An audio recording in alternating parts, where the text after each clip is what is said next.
ہے، ایک رحمت ہے کہ رب اپنے بندوں کو وہ رحمت عطا فرماتا ہے۔ جزاک اللہ، اللہ پاک خوش ہے۔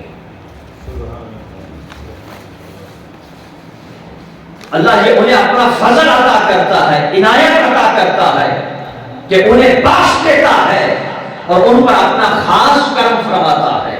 اب یہ کیا ہے؟ عید الفطر کا دن۔